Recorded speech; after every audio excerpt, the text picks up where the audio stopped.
Hey everybody, Eric with 3 Nails Handyman, and today working on a project in my own house. But before we begin, safety first. How you doing, Sadie? Y'all safety geared up? Yes, you are. Good girl. Who's a safety dog? Yeah.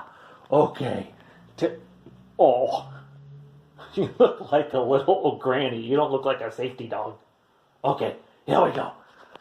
Here we go. Okay, so I am working on a project in my house today. My wife and I have a very small laundry room, a room that's just big enough to hold a washer and dryer, and really not much else. And we have one of those lights in there that holds 2 long, narrow, 4-foot fluorescent tubes. And it's kind of ugly. We don't like the light that it puts out. And it's not really worth upgrading. But there was a clearance on some materials over at the hardware store up the street. So I'm going to take that one long, narrow light, and I'm going to convert it into 2 6-inch can lights. Let's take a look. So here's the ceiling. You can see I have a temporary round light up there right now. You can see the long, narrow rectangle from where that ugly old fluorescent light used to be. And for a while, I was thinking of putting in 4 4-inch can lights. And I put some blue painter's tape in each of the 4 corners so you can kind of get an idea of where the lights would go.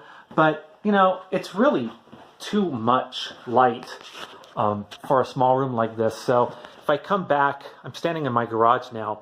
If I come back, what I'm going to do is I'm going to put a light right here to the right of the rectangle that you see on the ceiling. And I'm going to put a second light right about here to the right of that same rectangle. The reason being, you can see there's a little mark on the ceiling. That's from a screw holding in the previous light. So from that mark straight across to another mark, which you can barely pick out, that is where the joist in the ceiling is. And I need to cut a 6-inch hole. So I need to go either to the right of that joist or to the left of that joist. And based on the layout of the room, going to the right will look a little bit better. I marked the location on the ceiling where I want to put those 2 lights. I used some blue painter's tape to give me a visual of how it will look. You can see I'm still to the right of that rectangular mark where the old light used to be. So I'm far enough away from that and the joist that runs down the center of it where the lights won't get in the way. I only need to be 3 inches away, given that I have to cut a 6-inch hole. So I've given myself a little bit of playroom. And you can notice that I removed the vent cover from that vent right there. I wanted to see which way the ductwork was running, and I'm good. So that's not going to get in the way. So this is one of the cans that I'm going to put up in the ceiling. I'm going to cut the hole, and I'm going to put it up this way, push it up into place, and then you can see that tab sticking out. There's a little lever on the inside. I'm going to push up on that little lever, and that's going to force that outside tab down against the drywall of the ceiling, and that's going to lock it in place. Now, these come with a template that gives you the exact diameter of the hole that you need to cut. I wish they would put an X right smack in the middle of this thing, or better yet, just punch a round hole right in the middle of this, because what I'd like to do is draw an X up on the ceiling of where I want that hole to be, at least the center of the hole, and then line that X up with the hole that's in the center of this. So to find the center of this was actually pretty easy. What I did was I folded it in half once, and then I turned it about 90 degrees, and I folded it in half again a second time, and the crease gave me an X, kind of a center spot. I don't know if my phone camera can pick up on that, but now I have the exact center of this. So what I'm going to do is I'm going to draw an X across the template, cut out the center, and then line up the lines from the X with this template with the lines of the X on the ceiling, and then that way my lights front and back of the room will be lined up just right. Let's go. Template is up in place. You can see where I've drawn the crisscross pattern on the template. I've lined it up with the X that I put on the ceiling. And now I know that hole is going to be exactly where I want it to be. It's not real pretty, doesn't have to be. All I need to do is draw a line around the template, and then that's where I'll cut the hole. I don't have the other template on the ceiling because I'm just going to use the same template as this one. Now that I have the holes cut, what I need to do is go and hit the breaker to this light so there's absolutely no power going to it at all.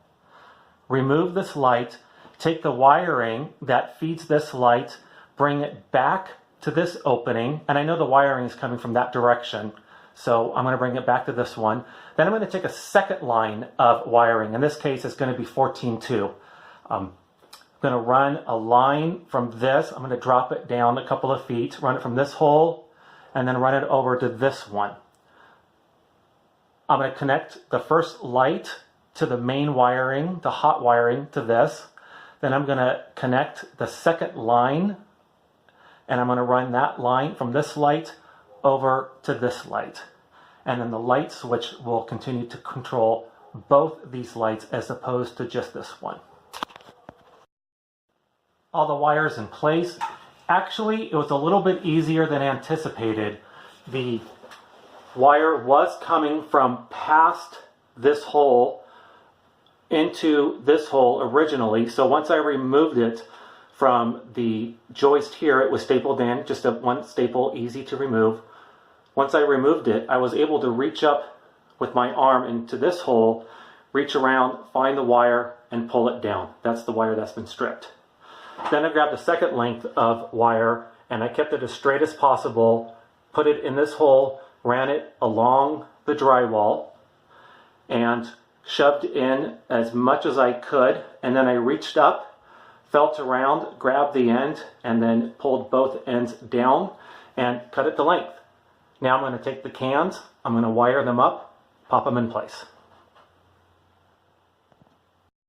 Here's one of the cans that I'm using. You can see that for the wire connectors, they have these little push pin things.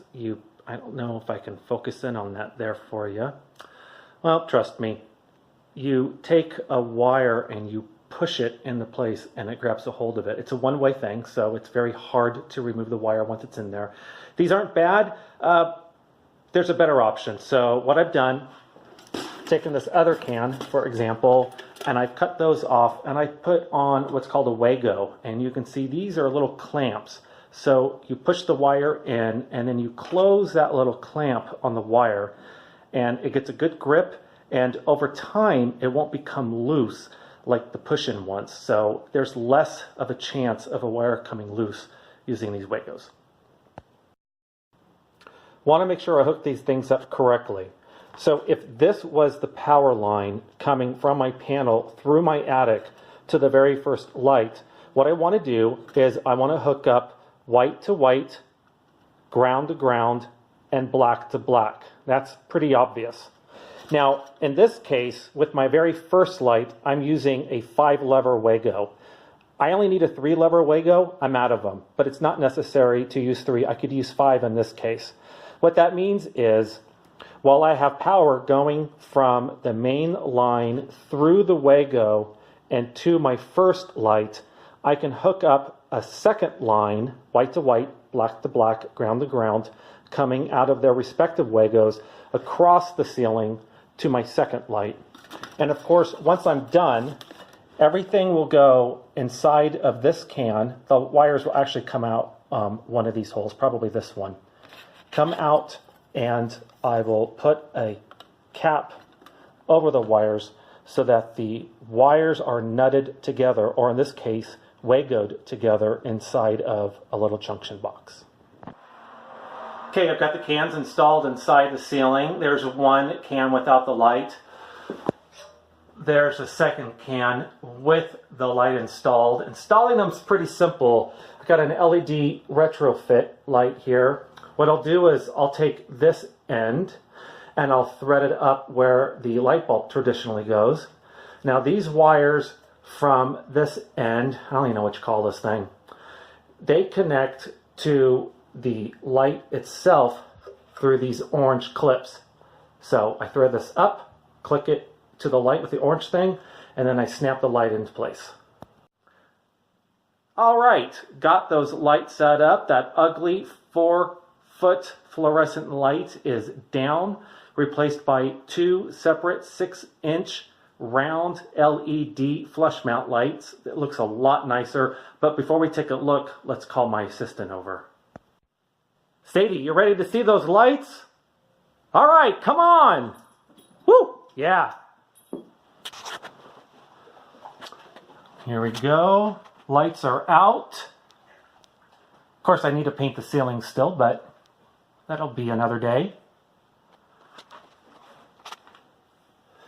Switch. Wow.